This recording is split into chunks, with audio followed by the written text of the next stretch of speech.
Hello everyone, Trevor and Nick here from Measured, talking insights, observations from the field. Stating the obvious, we are living in unprecedented times. The impacts of COVID-19 have been wide-ranging and across sectors. Nick has some great insights we want to share.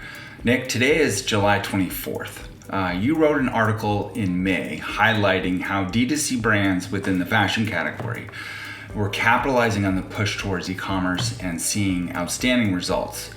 What's the update? That's right, Trevor. The fashion category is actually a really interesting case study because you have brands ranging from 100% of their sales in the online channel to those that are heavily concentrated in retail, as much as 95% plus coming from that channel. So when COVID-19 hit in mid-March and retail stores were forced to close, you actually saw a lot of marketers and brands that were heavily focused in retail pull back on marketing. The logic being, I'm going to keep my powder dry for when I have a major sales channel back open for me. Meanwhile, brands that were more focused on e-com were much more likely, whether out of seeing a clear opportunity or frankly out of desperation, to push in on marketing and promotions. The really interesting thing is that regardless of retail exposure, those brands that pushed in on marketing and promotions saw e-com sales do very well. Many were up 50, 100+% year on year. Meanwhile, those that had pulled back on marketing, even if it was out of an abundance of caution due to the closing of a major sales channel, saw their online sales lag as well. Very interesting, Nick. Tell us how the story evolved in June and now into July. Well, e-commerce demand has remained strong across the board. Eventually, most brands realized this and got back in the game with marketing and promotions. So what we're left with is a pervasive promotional environment where any consumer can probably find 2 or 3 brands that they like offering a great discount at any given time, maybe as much as 50% plus.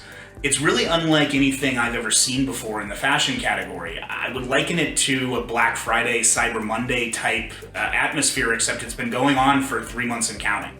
So what's that mean for marketers? Well, if you take Facebook prospecting for an example, when you get the offer right, when you get it out there in front of customers, you'll know it's resonating. I mean, I see conversion rates triple in a single day based on putting out an offer, and I see it go in the other direction, when the offer's pulled or when it's no longer available. Meanwhile, bottom of the funnel things like retargeting that are typically meant to prevent leakage have shown incrementality drop by as much as 50% post-COVID, because you don't need to prevent leakage when, great deals are essentially doing it for you. So my message to marketers would be, get the offer right, get it out there. When it's resonating with your customers, you'll know it, and then put all of your dollars into driving people on site, and then let the deals and the promotions drive site conversion once you get people there. Very interesting, Nick. Can you share more insights from June, specifically how store reopenings are affecting e-commerce demand? Yeah, retailers were optimistic in early June when they opened stores and saw some positive results. But overall, if you compare June calendar sales in the retail channel year on year, the brands that we work with are down anywhere from 28 to 69% year on year, with the average being down about 49%. Meanwhile, the e-commerce channel, as mentioned, has a bit more variation. We work with a couple brands that are down 10, 15% year on year. We work with a couple brands that are up 100% plus year on year. But on average, demand in the e-commerce channel is up 64% year on year for the brands that we work with. I'd also mention that site conversion rates are up anywhere from 50 to 90 basis points compared with February pre-COVID conversion rates.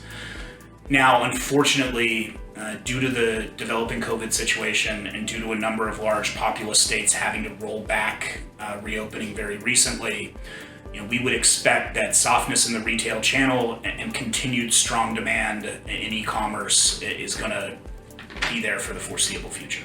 Great insights, Nick. What do you recommend? What are the key takeaways here for marketers? E-commerce is still the clear opportunity. Brands that are taking the initiative and looking to grow the online sales channel are generally performing very strong. Marketing is really dynamic in this environment. We mentioned that prospecting performance is very heavily with offer and promotion.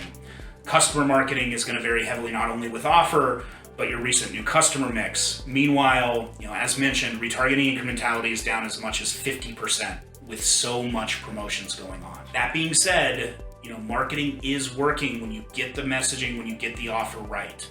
I would suggest that you take the opportunity to test into new marketing channels. Optimize the efficiency of your core marketing channels via incrementality testing, scale testing, and creative testing. The last thing I'd say is that one-time lift studies, even if you just did them a couple months ago, may no longer hold in this environment. What's more, those lift studies tend to not capture the week-to-week volatility that is driven by constantly changing promotional offers and competitive aspects.